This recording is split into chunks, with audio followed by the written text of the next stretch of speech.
Welcome to HealthBeat, the show that takes the pulse of South Africa's healthcare system. I'm Mia Malan.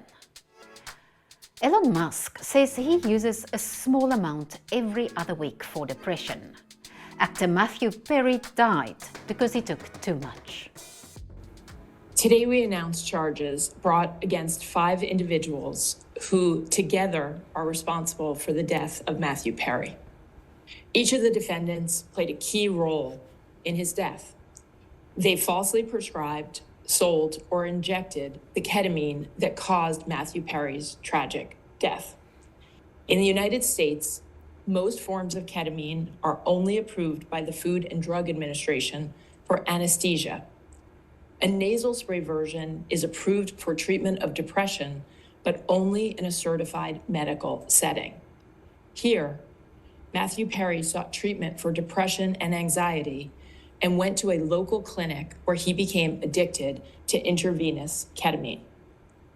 When clinic doctors refused to increase his dosage, he turned to unscrupulous doctors who saw Perry as a way to make quick money. Online, ketamine is often marketed as a miracle fix for the treatment of depression, anxiety, bipolar disorder, and even migraines. But in South Africa, it's not registered to treat any of these. Today on HealthBeat, we investigate the ketamine craze.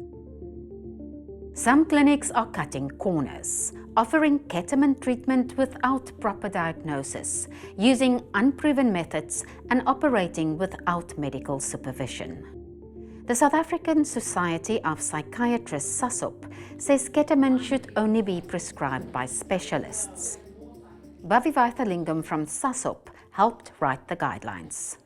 Bhavi, thanks for your time. Why are psychiatrists talking about ketamine right now? It's probably the first completely novel antidepressant that we've had for a long time. It works on glutamate, and none of our other antidepressants work on glutamate. But more importantly, it's very rapid acting. So with antidepressants, it usually takes about, say, 2 to 3 weeks for it to work with the traditional antidepressants. With ketamine, you can get a response within 2 to 3 days. And sometimes as we give the infusion, patients feel better. Why does it work so fast? We're not 100% sure, but we think that it's because it's working on the glutamate receptor and causes changes in the glutamate receptor and causes really very big neurodevelopmental changes very rapidly, and that's what gives you that really rapid onset of action. What is a glutamate receptor? So glutamate is a brain neurotransmitter. Like, people have heard of serotonin and noradrenaline. We have glutamate, which is another neurotransmitter, and it's situated throughout the brain, and ketamine works on that receptor. So it's something that helps you to feel good. If you're taking ketamine, for example, for drug use, it would produce an altered state of consciousness, which can make you feel good, but can also be unpleasant. But certainly for depression, it seems to work in a lot of people. So who gets ketamine? Is it people who need to be helped immediately and then you wean them off it? If you say the effect also, weans off after some time, or how does it work? So there are really 2 groups of people who would get ketamine. People who are extremely depressed, extremely suicidal, very distressed, in danger to themselves, where we need a very rapid onset of action. And the second group of people are what we call treatment resistant, where they have failed what we call an adequate trial. So that's a trial at a high enough dose for a long enough period of time of 2 standard antidepressants. And those people are people who could be considered for ketamine treatment. And if you then put such a patient on ketamine, explain to us what happens. So most people who have ketamine will have what we call a non-ordinary state of consciousness, where they may feel they are not in their body, which is what we call dissociation. They may see colors, they may see shapes, but some people get a proper psychedelic experience where they see things as they are not. They may experience reality in different ways. They may see complex shapes and colors. They may feel sounds as being colors. It can be a beautiful experience, but it can also be an anxiety-provoking experience. And for how long would that last? for as long as we give the infusion, so usually about 40 minutes. Then they go home and they come back after how long? 2 to 3 days. And they come, you said, for how many infusions do they come? We do 6 infusions. And what happens after that? There's no internationally recognized standard of maintenance. We're still trying to understand how we should do it. But there are definitely some people who get very well on ketamine and don't get well on other stuff. And for them, we need to top up. So initially, we would top up every week to 2 weeks for about 4 weeks and then reassess. There are some people who need monthly ketamine, but that we do with caution, and we do a constant reassessment of a patient to see, do we still need to give ketamine? Now, what about addiction? The first thing is to be very careful in selecting the right patient for ketamine. We have to assess somebody very carefully for previous substance use and for current substance use. So if somebody is an active substance user, even if they're not using ketamine, say they're an alcoholic, you'd be very cautious about giving ketamine. Now, who can give ketamine? We have heard of many clinics that give it where it's not psychiatrists giving it, where it's a GP who gets many patients and give them infusions. Is that legal? It is technically not illegal because any doctor can really give any medication. That's an HPCSA regulation, but you have to be within the scope of your practice, which means you have to be able to prescribe and you have to be able to manage the complications.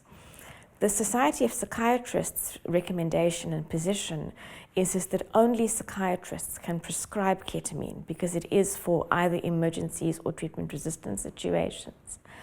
But we follow the principles of the Society of Anaesthesiologists in that people who must have an anaesthetic qualification. So I, as a psychiatrist, will prescribe, but I don't actually give ketamine. My anaesthetic colleagues are the people who give the ketamine. Why anesthetics? Ketamine is actually an anaesthetic drug. It was developed for anaesthetic purposes. And it was when depression started getting better on ketamine, that psychiatrists became interested in it. Now for the big question, what does ketamine treatment cost, and do medical aids pay for it? You're looking at about 2,400 to 2,500 per infusion. And the big cost of that is around personnel, because you need an anesthetically trained doctor and you need a nurse. And that's what your costs are really around. Do medical aids pay? Medical aids are starting to pay. So your top tier medical aids will pay for ketamine upon motivation. But the medical aids are really reluctant to pay, and a big cause of the reluctance is all these so-called cowboy ketamine clinics. The medical aids are saying quite rightly, we don't know if ketamine is going to be given safely. Bobby, thanks so much for your time today. Thank you for having me. After the break, you see stories about kids mixing it into fizzy drink bottles and taking them to parties, and then they get a high. That's really dangerous.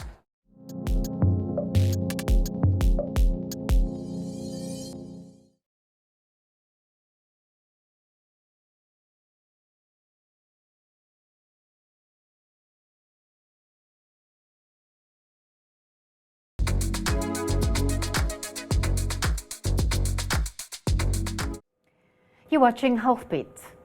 On the streets, ketamine is known as Special K. In medical rooms, it's been used to put people to sleep for surgery. And at Tygerberg Hospital, it's also used to treat pain. Ketamine's story began in the 1950s when scientists sought safer ways to provide sedation and pain relief. Its predecessor, PCP, caused harmful side effects and is now banned worldwide. Ketamine became a legal, registered anesthetic used around the world and is especially important in places with under-resourced hospitals. Ketamine was a breakthrough just in time for the Vietnam War. Ketamine is one of the drugs that actually has one of the least effects on that cardiovascular system. So your blood pressure does not fall as much, your heart rate does not fall as much, your breathing is not as affected as much. in a war zone still needs to be able to do a laparotomy or reset a broken bone. Ketamine gives you the option of having an anesthetic, providing pain relief to patients, but doing it in a way that is safer to do in resource-poor environments. So it is a very good anesthetic and it's a safe anesthetic. From the 1990s, studies began showing that ketamine relieved depression. It's believed to work by blocking certain signals in the brain that affect mood and certain functions.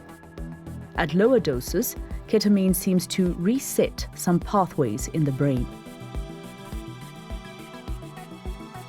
Some people feel better faster than with regular antidepressants, which can take weeks to work.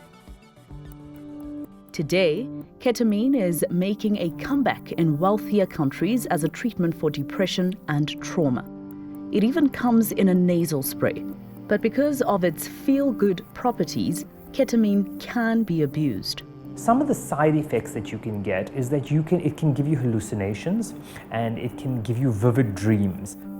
In South Africa, it's a Schedule 5 drug, which means controls are tight. If I were to walk into theatre now, I don't have access to it.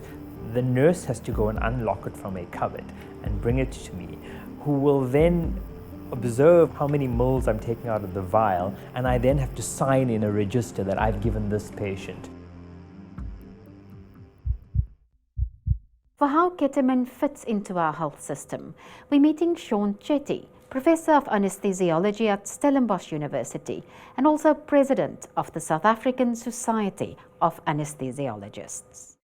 How widely is ketamine used for anaesthetics today? If you go into war zones in Sudan or in war zones in Europe for that matter, ketamine is widely used because it's a safe drug. The other thing, or the advantage of ketamine as an anesthetic agent, it's one of the few agents that actually also gives pain relief.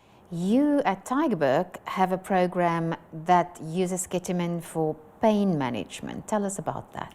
So primarily we would use ketamine in chronic pain to do what we call, in layman's term, reset the opioid receptors. So normally if you take opioids over a long period of time, those receptors start getting a little bit used to it and they need more to give you the same effect. So obviously with things like opioids, we can't just keep going up and up because they come with side effects. And so one of the things that we can do and we can offer patients is to run a ketamine infusion to actually try and reset those receptors. And if that receptor resets, what it can do is it can bring your opioid requirements right down again. And so it's one of the options that we have in chronic pain management units. This is not something that a general practitioner manages. This is not something that a patient manages on their own. This is very specialist work, and you have to actually work with someone who is, I can't say a pain specialist because we don't have a registration for pain specialists in South Africa, but someone who is a specialist and very experienced in working in the field of pain medicine. So if you give a patient ketamine, how long would that infusion, how long would the effect of it last? So it's not permanent. What will happen is your receptors will reset, but then you'll be on the medication and they'll start getting used to it again. So let's say 6 months to a year, and then we'd probably have to actually redo it. So it's not a permanent fix, but it actually helps us manage chronic pain patients better.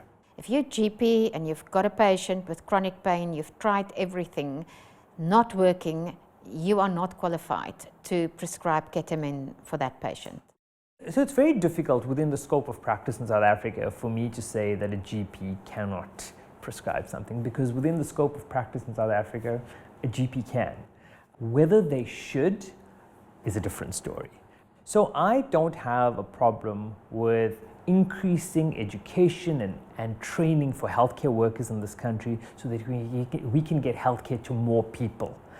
But it must be done responsibly. So if, for example, you're the only GP in an area that's in the middle of nowhere and you want to do this, then come and you can get trained how to do this. Is there a formal qualification? No. Does that put patients at risk? Because how do I know? You can come to me as a GP and I can go, I can do this for you. How do I know that you can? How many programs like yours are there in South Africa that use ketamine for chronic pain management? In the Western Cape, there are 2, KwaZulu-Natal 1, in Gauteng there's 1, and in the Free State there's 1. Those are the academic hospitals. In the private sector, pain is not regulated, so people may be administering ketamine, but there's nothing that regulates how they're doing it. That's our challenge, right? Because how does the patient know who they can go to and who they can't? Does that concern you? It concerns me a lot, because ultimately as a doctor and as a specialist, as an academic, I want us to be able to provide safe care for patients. And safety comes with training and comes with education. And if we're not doing that, then I think we're being irresponsible. If you look internationally and you compare South Africa to how ketamine is used in countries like, say, the United States and in Europe, how do we compare? So our approach in the mainstream medical environment is conservative and is pretty well controlled because of the risks of illicit use. But there is an illicit market. And how people are getting the illicit drug, I don't know. Because in hospitals, we actually keep them quite regulated. I think there is a much bigger illicit market in other countries. The slang term for it is Special K. And I've read and you see stories about kids mixing it into fizzy drink bottles and taking them to parties, and then they get a high. That's really dangerous because now we're using an anesthetic drug to get a high in a completely unregulated environment. We're a low resource country, and the majority of people are not going to have the money to be able to afford to buy ketamine. There are much cheaper illicit drugs on the market. So there are many of these cowboy clinics who advertise ketamine for all sorts of uses, for treating migraines, anxiety, ADHD. How do you control that, and what can we do about it? So the question I would ask is, what's the evidence? And if I'm told, well, how are we going to get the evidence if we don't try it? Absolutely. But we don't try it in individual practices, and we certainly don't try it in South Africa in the private sector. Let's put it through a randomized controlled trial. Let's get SAPRA to approve the trial, and then let's create the evidence. Because if we're not practicing evidence-based medicine, we're not practicing safely. Coming up, what South Africa's medicines regulator says about ketamine.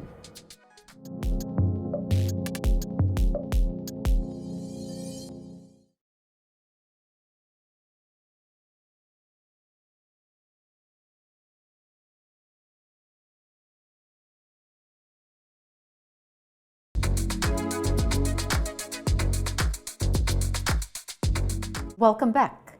Is ketamine a tool of hope or a slippery slope? Some say it's changed their lives. 6 years ago, Lene Leroux was halfway through her psychiatry training and had just had a baby when depression drained the color from her world. I remember once going to a music show with my husband and friends, and I just remember crying during the music show because I was so excited that we were going out, we were going to be outdoors, we were listening to a band I love, and it just felt like nothing. She knew the signs of depression. You know that it's a medical condition, and you learn the symptoms and you learn the signs and you learn how to diagnose it and what the treatment is.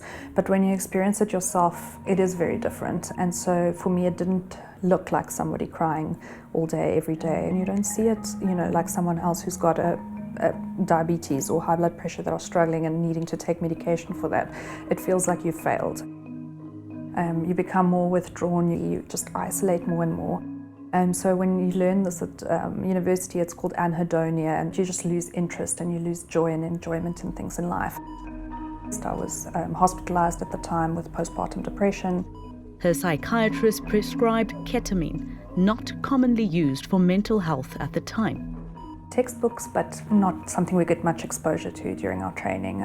So it was actually the first time that I'd really delved into it was when I was having the treatment myself. So I wasn't even aware that there were such rapid-acting antidepressants, really. I received a few intravenous treatments while I was in hospital, but I got better quickly and I was able to be discharged and continue treatment as an outpatient. The experience changed her path. She began training in how to give ketamine safely.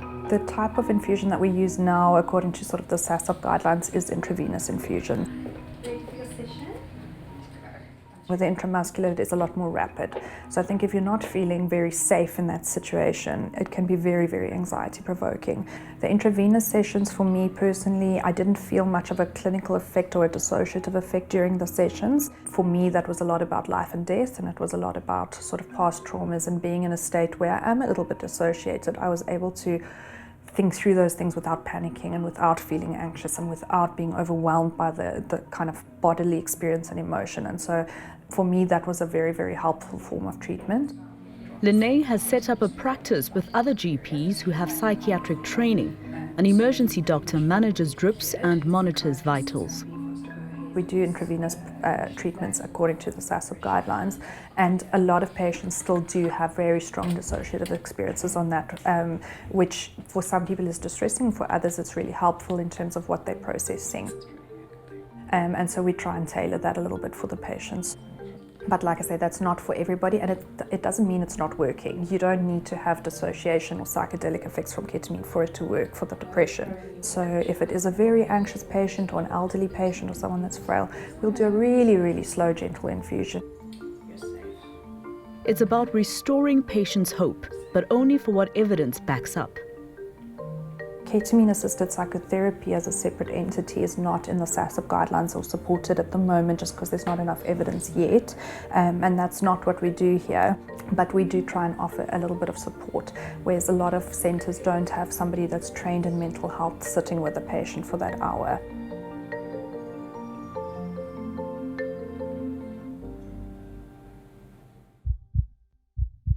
So what are doctors legally allowed to tell their patients about ketamine, and what can they say on their websites? Dr. Boitumelo Semeti Mokokotlela is the CEO of South Africa's medicines regulator, SAHPRA. Tumi, thanks for joining us. What is ketamine registered for in South Africa? So in South Africa, SAHPRA has registered ketamine for 2 indications. The first is for its use as an anesthetic compound when used with other products. And we've got 2 products of that nature registered. And then the second indication is for treatment-resistant depression. And there's a product that's been registered since 2022 for that. The product that is registered for treatment of treatment-resistant depression is in a nasal spray. So does that mean it's used off-label? You have instances where, based on other prior use, based on published studies that manufacturers may not have necessarily provided to the regulator, the healthcare practitioners are aware of that data and would then utilize the product off-label. It is an informed decision because they would base it on clinical evidence that's published even in other countries, etc. But what that means is that if anything happens to the patient, they then cannot go to the manufacturer who makes that product but had registered it for a different indication. So there is increasing use of ketamine for the treatment of depression in South Africa. What's the way forward to make it safe? If they want to use the current dosage form for infusion, which is registered for anesthetic applications, if they want to make sure that it is included in the label, we would need to receive the data as a regulator. As you rightly say, we are seeing more and more use of ketamine for treatment-resistant depression. I anticipate that we will start to see more applications, but it's a request we're putting out there that if those could be submitted and we would evaluate. Tumi, we've gone online and we've seen many clinics advertising for ketamine and for all sorts of things, you know, not just depression, ADHD, migraines. What is SAHPRA's role? We would really like to urge the healthcare professionals to make sure that they comply with the Act. Products that you will see advertised on television, etc., it's typically Schedule 0, Schedule 1 products, because we understand the risk that comes with then the higher scheduled products. So we're not saying you can't communicate, but you certainly can't advertise and you cannot market. Because this is a Schedule 5 product, again, it becomes ever more important that the use and the prescription thereof is managed, because again, scheduling takes into account the risk to a patient. Just to clarify for our viewers, what does a Schedule 5 product mean? What are the rules for that? If it's a Schedule 5, you cannot go to a pharmacy and say, I would like to have a product of ketamine because I've been diagnosed with depression, or I think I've got depression and I want to use that product. You won't be able to get that. You need to be assessed by a healthcare practitioner who then would provide a prescription for you to receive the medication. So for the use of infusions for ketamine, we would need an application by a pharmaceutical company for it to get registered, right? It's not doctors who can come to you and say, please, can you register it? Yes, no, it's not a doctor. It will have to be a pharmaceutical company. Tumi, thanks very much for your time and insights. Thank you very much, Mia. And this is a fantastic show, and we hope that we'll be able to get more feedback for us as SAPRA on this matter. That's our show for this month. Follow us on social media and send us your story ideas at health@bekasisa.org.